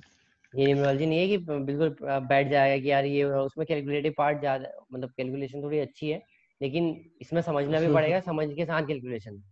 बहुत सही। चीज छोटी सी उन्होंने अभी आपको कौशिक जी ने बता दी, इससे पहले मैं चाह रहा था कि आप उसको यूज करो। उन्होंने क्या बोला, जब मैंने उनको उन्होंने कहा मून, उन्होंने सबसे पहली चीज की देखी मून की प्लेसमेंट क्या है। उन्होंने बोला कि मून ठीक है, मून फर्स्ट हाउस में लॉर्डशिप, मून की राशि क्या है, मून की राशि है कर्क, कर्क राशि कौन सी है, ये 4 कहाँ पे है, 3rd हाउस में। तो ये चीज, जो चीज जैसे समझना है ना, उन्होंने बिल्कुल सही तरीके से समझा है। Cancer 1 2 cancer. बताना जुपिटर का बताना आप। ठीक है सर, अभी कोशिश करता हूँ, अभी गलत नहीं होगा। नहीं कोई नहीं, गलत होगा तो ठीक है, सही होगा, हम्म, आज नहीं तो कल तो सही हो जाएगा, उसमें कोई बड़ी दिक्कत है, लेकिन थोड़ा आपको पढ़ना पड़ेगा, बिना याद करे नहीं होगा ये। ठीक। ठीक, तो जुपिटर का बताऊं सर? हाँ जुपिटर बताइए। Jupiter first second third fourth house में तो है जुपिटर की पोजीशन। ठीक है। और जुपिटर होता है सैजिटेरियस का और इसका और किसका। ठीक है, तो जुपिटर बैठा है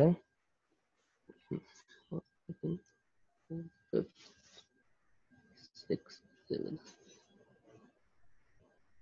8 और first second third fourth fifth six seventh 8 9 10 11 8 और 11। 8 और 11 कौशिक जी, ये ठीक है एकदम करेक्ट है। ना। सैटर्न का बताइए कौशिक जी आप। सैटर्न, सैटर्न बेटा 6 हाउस में तो सैटर्न है। हम्म। और इनका जो ये है अ, 7 8 9th हाउस और 9th और 10th हाउस। ठीक है, अब आप बताइए वंशिश को। ठीक है, मर्क्यूरी की प्लेसमेंट है इसमें first second third fourth fifth sixth seventh eighth तो नाइन्थ वंशिश पोजीशन। काम करो, किताब मत पढ़ लेना, मुझे ये बताओ जो सैटर्न की होती है कौन कौन सी राशियां होती हैं। सर सैटर्न की दो होती हैं, कैप्रिकॉर्न और एक्वेरियस। ठीक है, मेरा हाँ मरकरी बताना है, सही है। मरकरी के अंदर सर 9 10 हाँ 9th में है पोजीशन मरकरी की। हम्म। और मरकरी के लिए होता है जेमिनी, होता है ना जेमिनी। तो सेकंड हाउस और फिफ्थ हाउस। 5th house. ठीक है कौशिक जी, आपके लिए दूसरा सवाल है, ठीक है। एक बात बताना, जो अभी हम कह रहे हैं कि डिजीज का कारक कौन सा होता है, मैंने क्या बताया था आपको। डिजीज, डिजीज मतलब रोग वगैरह होता है। और रोग का कारण सर हाउस पूछ रहे हैं ना सर? सिग्निफिकेटर, कौन सा प्लेनेट ऐसा है जो डिजीज को दिखाता है। मैंने आपको एक चीज बताई थी जिससे आप सारी चीजें डिनोट कर सकते की, एक मतलब एक चाबी टाइप की दी थी आपको, जिससे आप ये डिस्क्रिमिनेट कर सकते हो कि ये सन किस चीज को दिखाता है, मून किस चीज को दिखाता है, सैटर्न किस चीज को दिखाता है। सैटर्न को तो सर नौकरी ये सब दिखाता है। मैंने आपको बताया, जो इंसान जो चीज नहीं चाहता है वो सैटर्न होता है। हम्म, मैंने आपको वहीं पे नौकरी बताया सैटर्न का। ओ जो इंसान चीजें नहीं चाहता है, जिनसे दूर रहना चाहता है, टेंशन, डेथ, ऑब्स्टेकल, ये अच्छा सब सैटर्न दिखाता है। सैटर्न। अच्छा अच्छा। ठीक है, तो मतलब जो चीजें ना इंसान जिस चीज से थोड़ा दूर रहना चाहता है वो सैटर्न है। जैसे रोटन फूड हो गया, एडिक्शन हो गया, ठीक है। अब ये बताओ, फादर किस में आएंगे, कौन सा सन डिनोट, सॉरी मैंने बता ही दिया, सन डिनोट करता है फादर को, ठीक है। Surgical equipments. सर अब ये मार्च में आता है। चलो वंश जी आप बताना, abusive language. Abusive language Rahu. Rahu भी आता है, ठीक है, सर लेकिन मार्च एक्चुअली तो किसमें आता है पता है, सर। एग्जैक्टली अब्यूजन मार्च में लैंग्वेज आता है। मार्च बताया, मार्च क्योंकि भी राहु। एग्रेसिव है। एग्रेसिव है तो इसलिए दूसरी चीज पकड़िए कि आप पकड़ लो, मार्स दिखाएगा आपकी जो फाइटिंग वाली चीज है, पावर वाली जो मसल्स है उनको मार्स दिखाएगा। सन जो दिखाएगा वो आपको head of the family, head कहीं का भी हेड हो, चाहे तो कार में इंजन हो गया, बॉडी में हेड हो गया, आपके कंट्री में प्रेसिडेंट प्राइम मिनिस्टर हो गया, स्टेट में चीफ मिनिस्टर हो गया। तो ये थोड़ा सा याद रखो क्योंकि आगे चल के ना ये सिग्निफिकेटर्स यूज करने वाले हैं हम। ठीक ठीक है। वीनस बताना आप।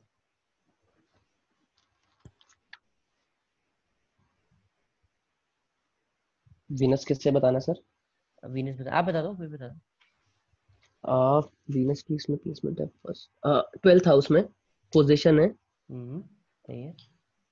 और इसमें हो गया तो फर्स्ट और 6th। ठीक है, राहु केतु बता दो। चलो राहु केतु छोड़ देते हैं, ठीक है, दो पोजीशन ही आएंगी तो आएंगी नहीं, लॉर्डशिप तो होती नहीं है राहु केतु की, राइट। ठीक है, तो ये क्लियर हो गया ना अभी आपको। ठीक है।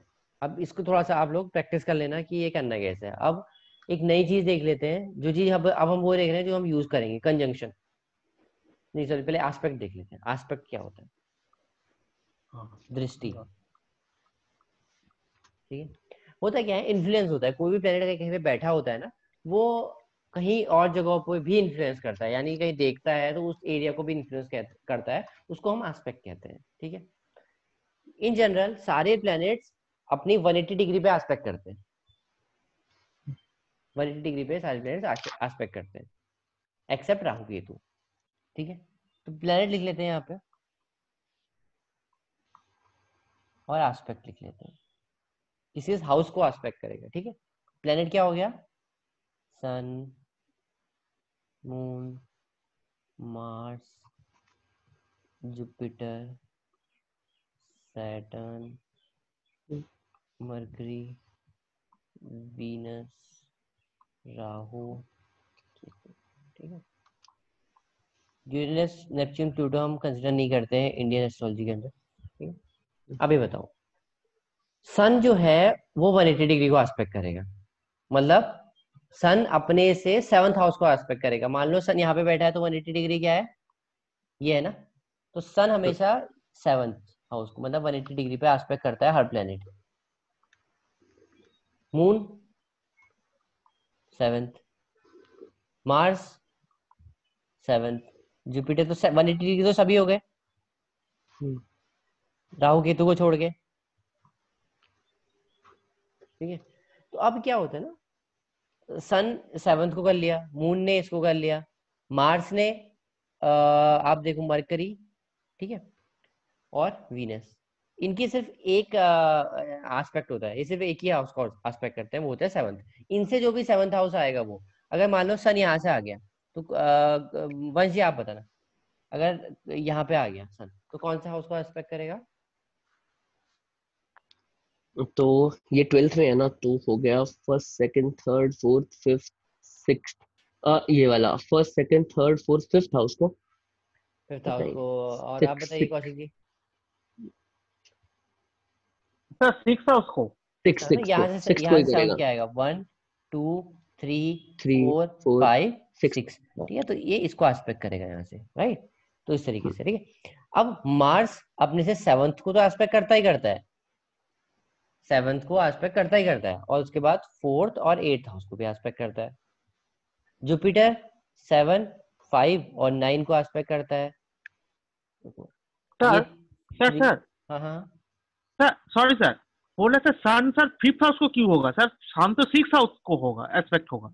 हाँ, सॉरी 6, मैं 6, अरे मैंने गलत मार्क कर दिया, सॉरी सॉरी सिक्स सॉरी, बोला 6 कर दिया मैं। हाँ सही कह रहा हूँ, 6 पे करेगा।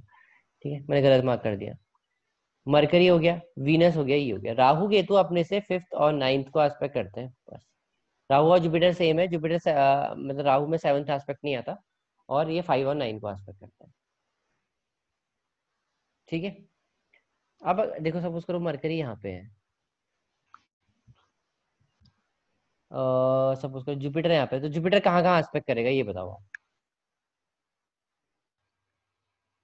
जुपिटर कहाँ कहाँ करेगा? ओके, तो 7 5 9 होगा ना, 1 2 3 4 5 फर्स्ट हाउस। देखो first second third fourth fifth house, ठीक है, इसको एस्पेक्ट करेगा। फर्स्ट हाउस हो गया, उसके बाद थर्ड हाउस, ठीक है, third house, fifth house, fifth house. Kaushik ये ठीक है? हाँ सर, हाँ सर। ये हो गया फिफ्थ फिफ्थ एस्पेक्ट, ये हो गया सेवंथ एस्पेक्ट, ये हो ये गया 9। नाइन्थ एस्पेक्ट, सही है, ठीक है। सर ये राहु का 3 और 9, थर्ड और 9th हाउस का है ना एस्पेक्ट? 5 और 9 में लिख देता हूँ। Okay okay.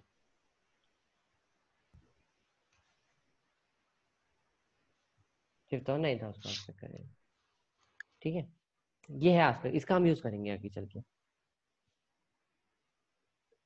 ठीक है। ये इन्फ्लुएंस करते हैं इन प्लैनेट्स को और ये सब चीजें इनके अंदर होती है, ठीक है। क्लियर हुआ? अब देख लेते हैं एक छोटी चीज और देख लेते हैं। उस चीज का हमारे उसमें कोई मतलब नहीं होता, हम ये नहीं देखेंगे कोई प्लेनेट नीच का है उच्च का है, भाई जैसा होना है हो, हमें कोई मतलब नहीं है, ठीक है।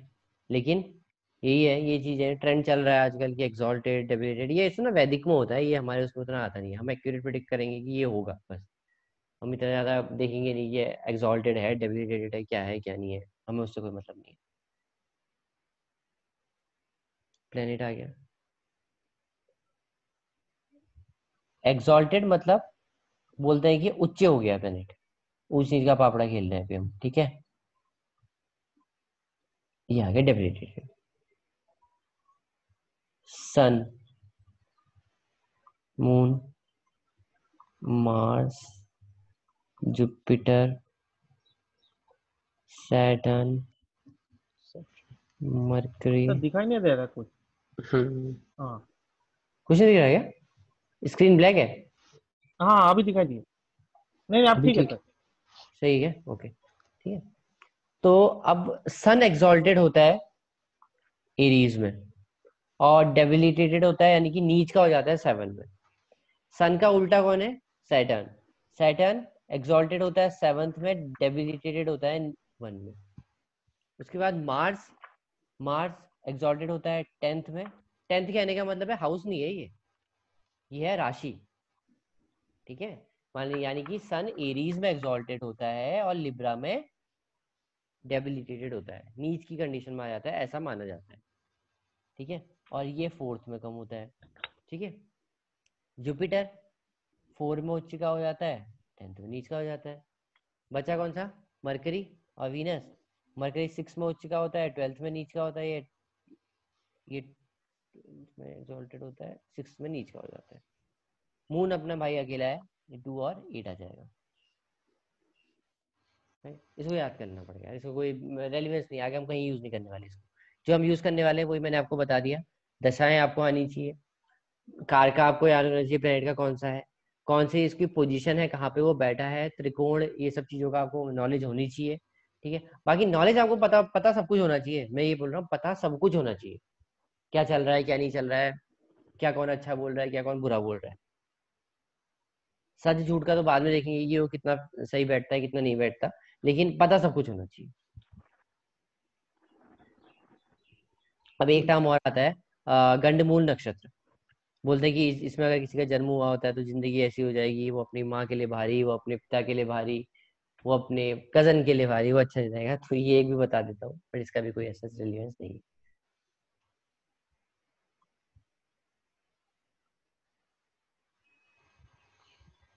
सर एक बार इसके बाद ना लास्ट स्लाइड पे भी जाना, एक बार मेरे को वेरीफाई करना है थोड़ा। अगर ना जब आपका जन्म हुआ होता है, इफ मून इज इन नक्षत्र ऑफ, या तो मरकरी और केतु, इनमें से किसी अगर नक्षत्र में हो गया तो उसको हम ये टर्म बोलते हैं गंडमूल नक्षत्र में इसका जन्म हुआ है, ठीक है। और इसका कुछ कुछ मतलब नहीं है, इससे कुछ नहीं होने वाला, कुछ भी नहीं होने वाला,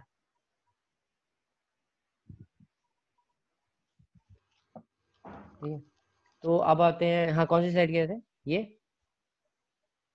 सर इससे लास्ट वाली जिसमें आपने एक्साल्टेड और डिबिलिटेड ये डिबिलिटेटेड वाला बताया था।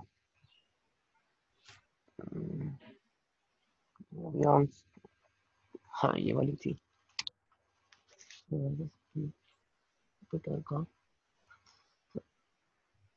ठीक है सर।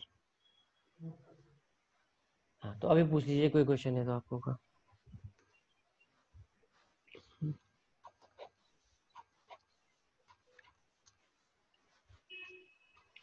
कोई क्वेश्चन है कौशिक जी?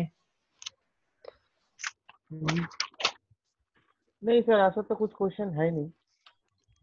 ये नहीं सर, अब मेन याद ही करना है इसमें।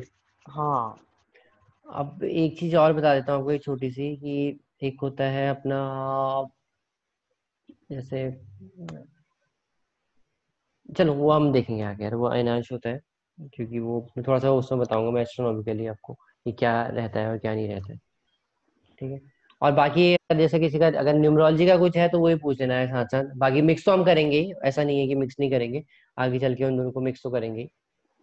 तो वो भी अगर कोई डाउट होगा कौशिक जी, आपको भी कोई तो पूछ लेना उसमें। सर डिमोनोलॉजी का सर एक ये है।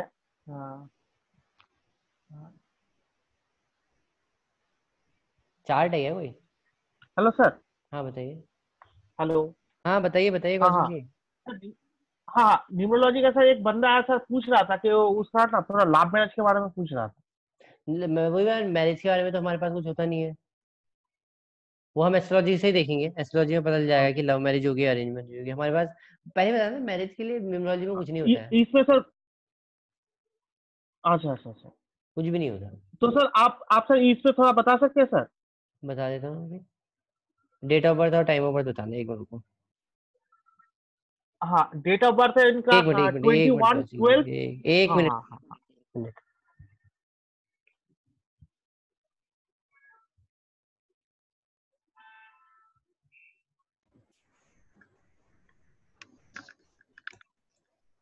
21/12। 89। ठीक है। टाइम? रात को 2:02। प्लेस? प्लेस बैरकपुर। क्या? बैरकपुर बैरकपुर। स्पेलिंग बताना। सर ऑन स्क्रीन कुछ भी शो नहीं हो अभी नहीं रहा। आएगा, अभी नहीं आएगा, बता रहा हूँ। Okay Barrackpore okay. BARRACK। West Bengal ना? ये हाँ हाँ हाँ। बैरकपुर दो है, बैरकपुर और बैरकपुर कैंटोनमेंट दोनों एक ही है। नहीं, कैंटोनमेंट नहीं, कैंटोनमेंट नहीं, ओनली बैरकपुर। ठीक है, रुको एक सेकेंड इसको।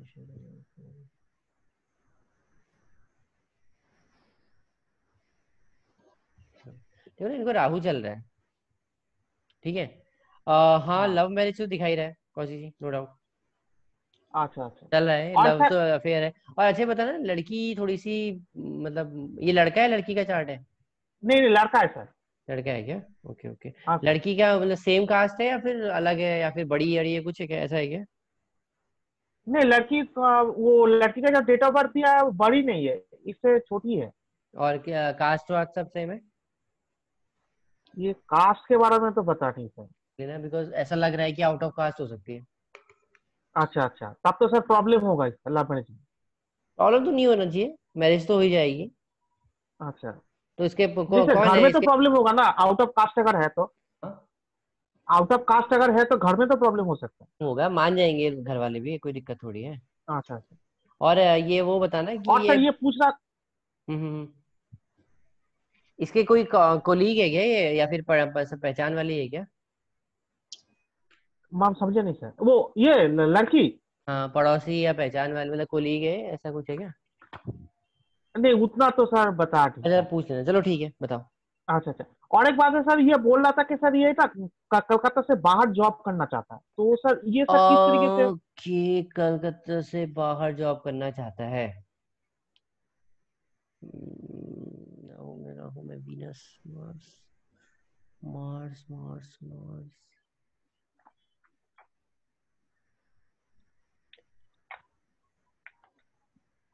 कौशिक जी अभी तो नहीं, लेकिन 2021 अगले साल इसी टाइम के बाद।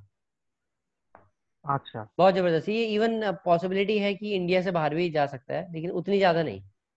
अच्छा अच्छा अच्छा। हम्म, उतनी ज्यादा नहीं है, बट सर ये पॉसिबिलिटी है थोड़ा सा इंडिया से बाहर जाने की, लेकिन थोड़ा सा कैरियर में थोड़ा सा डिस्प्यूट आएगा। उसको थोड़ा ये रखना होगा सर, ध्यान रखना होगा करियर ध्यान में। बहुत ज्यादा, क्योंकि अगले साल से ही कैरियर में ज्यादा डिस्प्यूट आने वाला है, बड़ा डिस्प्यूट होगा मुझे हाँ करियर में सर, कैरियर में। मतलब वो जा भी सकता है, क्या? मतलब करियर उसका लॉस भी हो सकता है। कैरियर लॉस भी हो सकता है, क्योंकि एक मिनट रुक जाओ।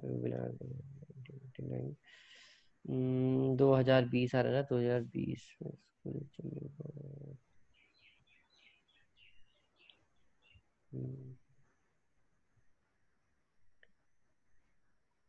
ठीक है, जॉब तो नहीं जाएगी कौशिक जी, लेकिन लाइफ बहुत अच्छी नहीं चलने वाली। हाँ सर, मतलब मैरिड लाइफ इनके लिए, इनका तो सर प्रॉब्लम है सर, मैरिड दिखाई दे लाइफ रहा अगर देखें तो मैरिड लाइफ देख लेते हैं कौशिक जी को। राहु सर चले गया, राहु ठीक है, जुपिटर ठीक है। हाँ यार कौशिक जी, अटक अटक के ही चलेगी थोड़ी सी, है। हाँ मतलब। क्योंकि सर इनके डेट ऑफ बर्थ में सर 3 6 आ रहा है, उसके साथ 2 2 भी है। अच्छा अच्छा अच्छा, तो वो ठीक है, वो तो उसमें तो पता चल ही जाता है अपने को, लेकिन इससे भी हाँ देखो ना, एस्ट्रोलॉजी ने एक्चुअली क्या होता है ना, इसमें एस्ट्रोलॉजी ज्यादा डोमिनेट करती है, डोमिनेशन के हिसाब से भी बहुत अच्छी तो नहीं है, बट क्या कहें हम, वही है। हाँ हाँ। अच्छा सर, हम अभी तक तो सर। और कोई क्वेश्चन है तो बता दो, वरना फिर देखते हैं नेक्स्ट क्लास में। दूसरी आप याद करने वाला जो पोर्शन है वो ठीक है, प्लीज बस याद सर कर यही लो। पूछना था। अगली शायद अगली हम्म। अगली क्लास तो थोड़ी सी ऐसी रहेगी, बट उसके अगली क्लास में प्रिडिक्शन स्टार्ट हो जाएगी हमारी, वो इंटरेस्टिंग होगा, मतलब सेशन। सर आप आपसे सर रिक्वेस्ट है सर, ये थोड़ा सा रिकॉर्डिंग वाला थोड़ा आप देखिएगा सर। कौन सा रिकॉर्डिंग वाला? ये सर आज का क्लास